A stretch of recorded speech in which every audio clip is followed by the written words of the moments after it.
this will be now the full moon, kind of, if you're in the States at least, anniversary of the 14 days to flatten the curve, which ended up being a year. And so what's interesting about that is the Virgo full moon always has to do with our health, our well-being, routines and rituals, and also where in extremes, it can be hypochondriacism, really nitpicky, and hyper-sterilization, which we've seen this last year, thinking that we can make the world sterile, or antibacterial, like we can get rid of all bacteria, which is like we're human beings. And that's the shadow side, like that's the extreme. And then the light side of Virgo is the magical side, the using plants and herbs to get into alignment with creation energy. The Virgo is represented by the Virgin energy, and the Virgin energy is very different than how we've been conditioned to believe what it is. The Virgin energy is really just being in complete freedom. And hi, Meg, how are you? Being in complete freedom is the Virgo energy, and being in service to self, but not, we think of that as a selfish way, but that's really like your God source connection, and that's number one in your life, and then all of your other relationships come second. That's the Virgo energy in essence. We have this belief that it's all or nothing, like either you're completely selfish and self-focused, or you're a community person and very giving. And the opposite is true. When we can weave those two together, that's when we see the most powerful beings, right? We see the most change makers, because they're not burning themselves out, they're not in martyrdom, and they're not over giving to the point where they deplete themselves and they just can't give anymore, right? We want to give from that full cup. And this is what I talk about in the 3-month training that I'm running, the feminine leadership training. And next week I have the free part of that. And we talk, and there's a meditation that I take you through where you're literally turned into a fountain. And it's like that. What's more powerful is being able to just even spritz a tiny bit of the energy that you're activating and running through yourself. When you're able to spritz just a tiny bit to your community, it's so much more powerful, because it's coming from that place of overflow. It's not coming from that place of there's not enough depletion energy. So bringing it back to this full moon, the essence of Virgo energy at its highest form is connecting to that God self, and from that place bringing healing to the community. Virgo has to do with routines, rituals, and there's another R word, rhythms in your life that you can cultivate for yourself so that you have more to share with others. That's the highest form of Virgo. Of course, the shadow form is over-controlling, over-giving. And there's this really interesting analogy that I use with Virgo energy. I have my Venus in Virgo. It's actually exactly on this full moon. I'm like, but the example that I give is Virgo can be so kind of wanting things to be perfect that it's like the not saw energy. It's like when you're sanding something, like say Virgo makes a stool, and the stool's like not exactly how they want it to be. So they sand it down, sand it down, sand it down, sand it down. And if you get too extreme or too controlling into that Virgo shadow, they can sand down the stool to where when someone goes to sit on it, it just breaks, because it's been over-controlled, over-managed. So this is the Virgo shadow, is like wanting to control everything, wanting everything to be sterile, wanting everything to be clean, wanting everything to be perfect. And one of the things about the light side of Virgo is full acceptance and full celebration of the imperfect mess of everything, and being in that energy of celebrating the imperfections, celebrating the plant that you have that has, grows crooked, but you just love it anyway, celebrating your friend that you have that, when we're triggered by someone, we're going to see their imperfection, and it's going to be reflected back to us because, sorry, I was drawing. pen. It's gonna be reflecting this is like the Virgo thing where I'm like, oh my gosh, I can't believe that, then it's like, no, this is like the imperfect perfectness. But when we're only triggered by other people in our life, when they're mirror reflecting our own judgment of ourselves. And so the Virgo energy at its highest form is when it's seeing that imperfected part of a person, it's not going to be triggered because it's done the inner work. And that's what the benefit is of focusing on yourself first and embodying the truth and embodying the path, because then when people show us their stuff, we can lovingly accept them and not be triggered by them. And so this is feminine leadership. This is seeing the benefit that every person in the community has to share. Instead of focusing on one expert, one authority, the feminine way and the Virgo way is knowing that we each have an important path and we each have important talents to bring forth. And the more that we're embodying that we all have that and knowing our own worth, this is also Virgo, knowing your own worth, the more that you're going to see the worth in everyone else. And so this is the invitation to do the inner work, to do the healing work. There's no greater time than Pisces season with a Virgo full moon. So join me if you want. I'm doing a free training Thursday, Friday, and Saturday of next week. Hello if you're just joining me. And that is on feminine healing, and it really is about the embodiment piece and doing the work for ourselves. First, we go first, right? And so this Virgo full moon, we can see the shadow of it or we can see the light side of it. And it depends on how much work that we've done within ourselves. It also depends, where is 8 degrees of astrology? Where is 8 degrees of astrology for you?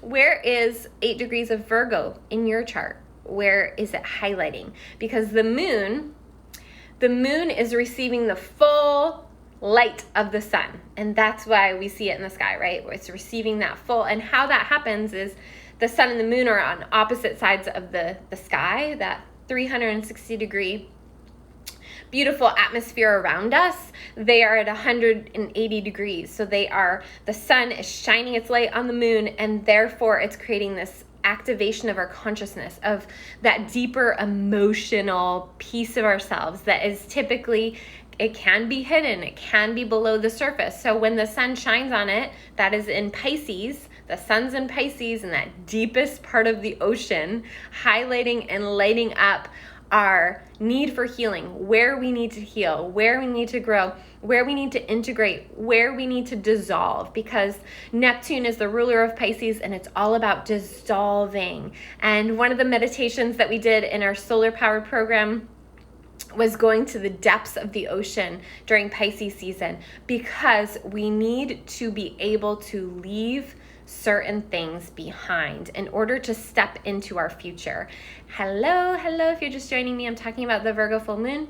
And so at this time, when that part of us that wants to be dissolved, that's ready to let go, that's ready for that final release before spring equinox, before we shoot up and shoot out and get in a very external place, we have to be willing to go internal to that deepest, darkest place, have that lit up, and do our healing work. And that's where the Virgo energy is so powerful, to pull back from friends, lovers, family, and to be able to access that deep healing that wants to be seen.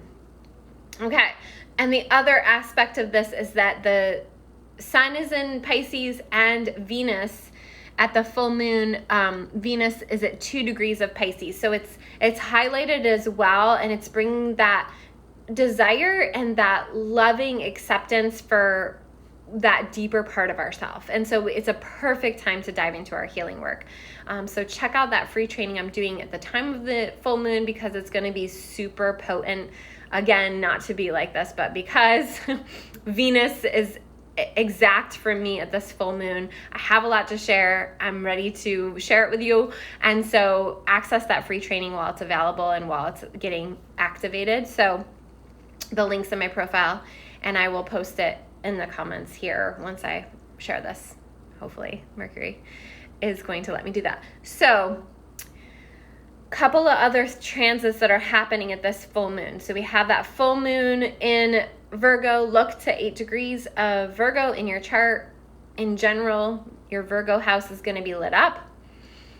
Pluto is trining Mars, just adding a little bit more deep, sometimes painful work that we need to be able to go deep within again and be able to do the work that we need to do so that we can shine brighter. And the other aspect is we have that square between Saturn and Uranus is still happening, and so it's a part of this full moon.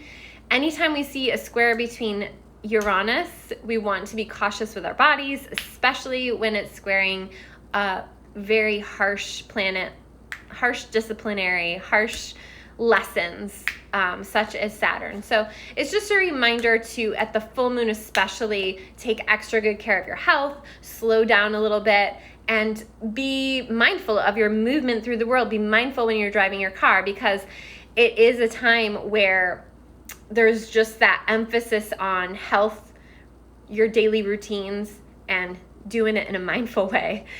And then the lastly that I'll talk about is the full moon itself is trining Uranus.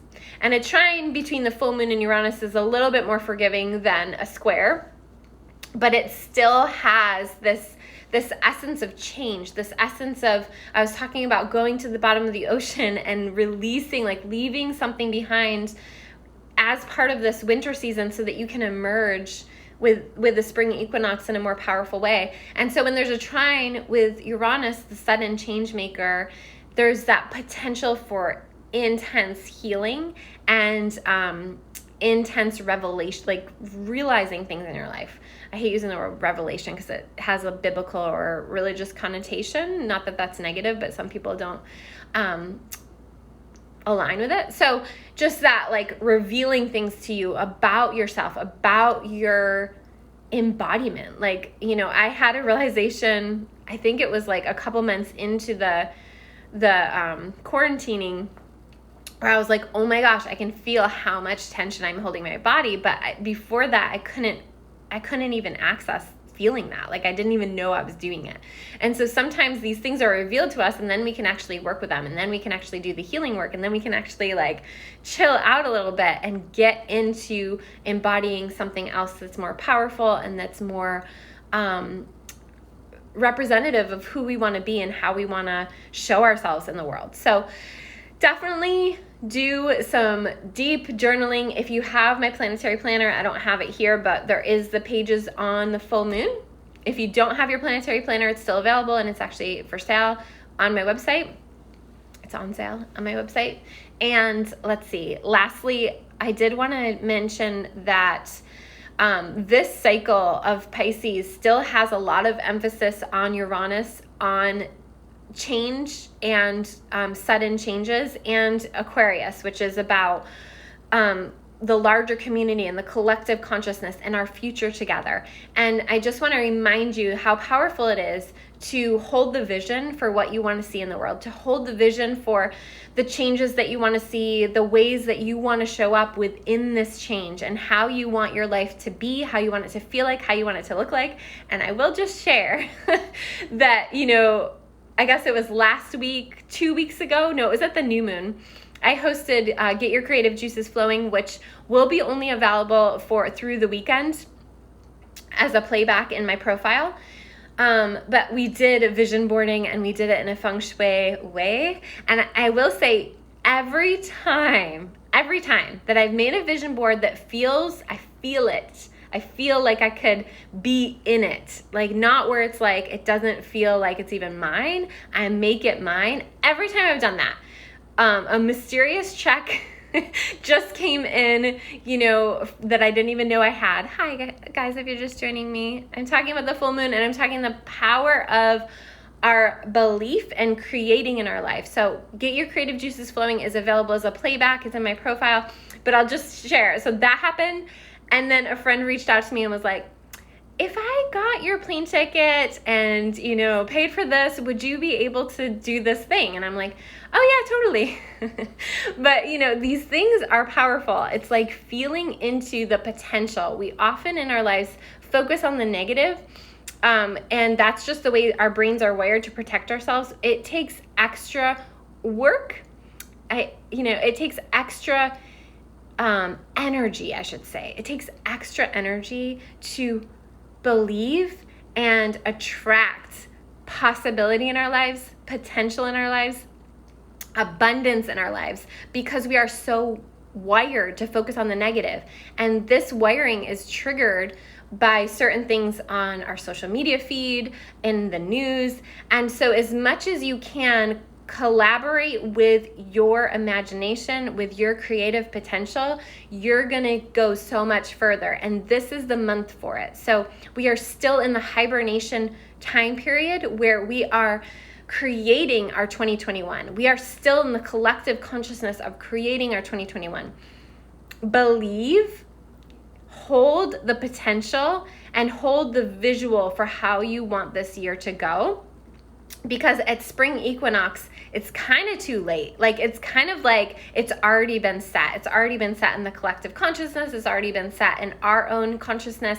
And that's the time to go. And that's when I'm going to be hosting the 3-month training for feminine leadership. So if you're interested in really getting into that place of leading yourself and leading others from a place of love, that's the program for it. So I will talk about that later. But this full moon is bringing into consciousness your own capability and possibility for your own healing, for your own embodiment, for your own magic, so that you can share it this year, so that you can live it this year, so that you can be a powerful creator and you can have integrity with it because you're actually living it. So reach out if you have any questions. I'll also post this. You can post any comments about your astrology. If you have any things to share or where it's happening for you or what it's highlighting for you, I always want to hear that. And please do think about joining that free training next week. It's Thursday, Friday, and Saturday at the full moon. We'll be doing some big magic at that time, so you don't want to miss it, and the link is in my profile. Take good care of yourselves. Move a little slower this full moon because it is an energetic one. Take good care. Bye-bye.